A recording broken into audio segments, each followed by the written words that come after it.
Stres atau tekanan adalah satu tindak balas fizikal, emosi dan mental seseorang yang boleh memberi sebarang perubahan terhadap diri.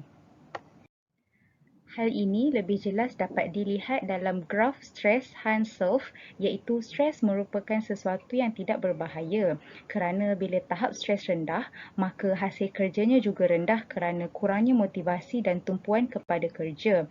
Manakala bila tahap stres berada di peringkat tinggi, seseorang itu akan mengalami tekanan dan menunjukkan tanda-tanda stres.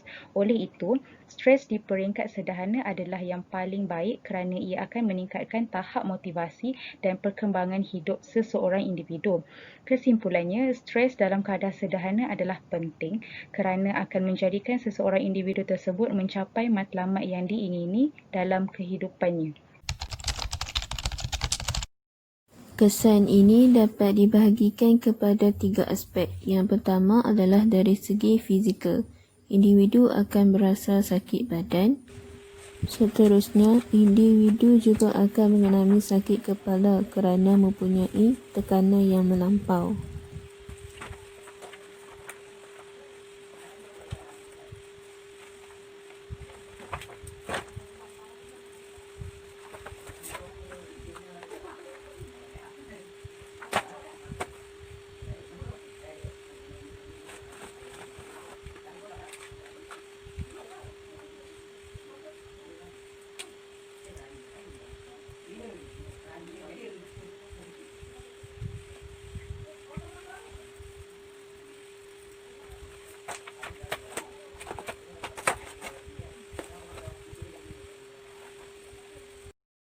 Selain itu, mereka juga tidak mempunyai selera makan. Serangan jantung juga boleh berlaku apabila seseorang itu menghadapi tekanan.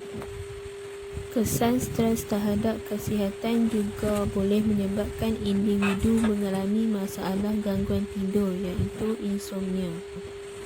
Situasi ini dapat digambarkan melalui tayangan video ini.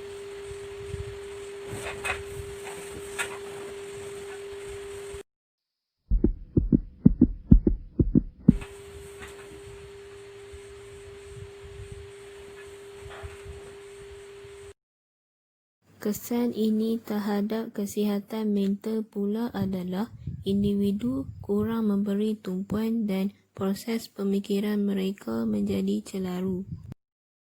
Emosi-emosi negatif seperti sedih, marah, murung, kebimbangan yang melampau dapat mempengaruhi kesihatan seseorang.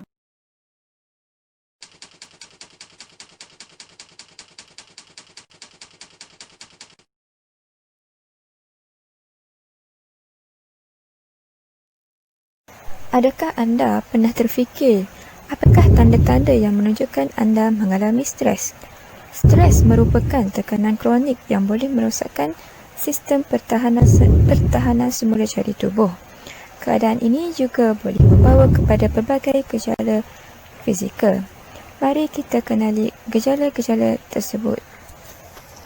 Gejala pertama yang menunjukkan anda telah mengalami stres ialah penurunan berat badan secara mendadak. Gejala yang kedua ialah kesakitan umum. Seterusnya, gejala yang ketiga ialah selalu rasa sakit kepala. Gejala yang keempat ialah ketegangan otot di bahagian leher, muka atau bahu. Gejala yang kelima ialah semakin bertambah atau semakin hilang selera makan.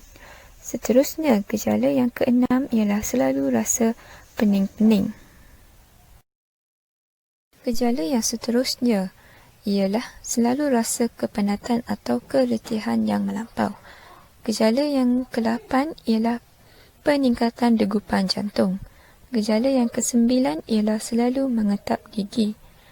Gejala yang ke-10 ialah sakit di bahagian perut atau dikenali sebagai diarrhea. Gejala yang ke-11 ialah selalu rasa gemetar. Dan gejala yang ke-12 ialah gejala pencernaan atau reflux acid. Selain itu, kesukaran melakukan seksual juga merupakan salah satu tanda yang menunjukkan anda telah mengalami masalah stres. Di samping itu, kesukaran untuk tidur atau masalah insomnia juga merupakan salah satu gejala yang menunjukkan anda telah mengalami stres. Robert Tew pernah berpesan, "Respect yourself enough to walk away from anything that grow you or make you happy," untuk mengelakkan kita mengalami masalah stres. Selepas didedahkan dengan informasi berkaitan stres tadi, jom kita sama-sama mengenali cara-cara mengatasi stres tersebut agar major stres tidak berlaku secara berpanjangan dan memberikan kesan buruk. Lagi-lagi dengan cara coping skill yang salah seperti memendam masalah yang dihadapi. Cara-cara mengatasi stres. Seseorang itu boleh belajar menguruskan tekanan dan menjalani kehidupan yang lebih bahagia dan sihat. Anda mungkin ingin memulakan dengan cara-cara yang berikut. Yang pertama, jaga sikap positif. Yang kedua, terima bahawa ada peristiwa yang tidak dapat anda kendalikan. Yang ketiga, bersifat tegas dan bukannya agresif, seperti tegaskan perasaan, pendapat atau kepercayaan anda daripada menjadi marah, defensif atau pasif. Yang keempat, belajar dan latih teknik relaksasi. Cubalah meditasi, yoga atau tai chi. Yang kelima, bersenam dengan kerap. Hal ini kerana tubuh anda dapat melawan tekanan dengan lebih baik ketika cergas. Yang keenam, makan makanan yang sihat dan seimbang. Yang ketujuh, belajar menguruskan masa anda dengan lebih berkesan. Yang kelapan, tetapkan had dengan betul dan katakan tidak pada permintaan yang menimbulkan tekanan yang berlebihan dalam hidup anda. Yang kesembilan, luangkan masa untuk hobi dan minat. Yang kesepuluh, dapatkan rehat dan tidur yang cukup. Hal ini kerana tubuh anda memerlukan masa untuk pulih dari kejadian tekanan. Yang kesebelas, jangan bergantung pada alkohol, ubat-ubatan atau tingkah laku kompulsif untuk mengurangkan tekanan. Yang ke-12, dapatkan sokongan sosial dan luangkan masa yang cukup dengan mereka yang anda sayangi seperti keluarga, rakan-rakan dan orang yang signifikan. Dan yang terakhir ialah dapatkan rawatan dengan ahli psikologi atau profesional kesihatan mental lain yang terlatih dalam pengurusan tekanan atau teknik biofeedback untuk mempelajari cara yang lebih sihat untuk menangani tekanan dalam hidup anda. 4 cara efektif menghilangkan stres. Yang pertama, bangun dari lamunan seperti bertepuk tangan, berdiri tegak dan lakukan pergerakan tubuh. Yang kedua, stres membuatkan seseorang tidak dapat fokus pada masalah di depan mata. Jadi cara yang seterusnya ialah mendapatkan kembali fokus seseorang itu terhadap masalah untuk diselesaikan. Perkara ini perlu dilakukan dengan menulis dan menilai kembali masalah hidup yang sedang dialami dan seterusnya.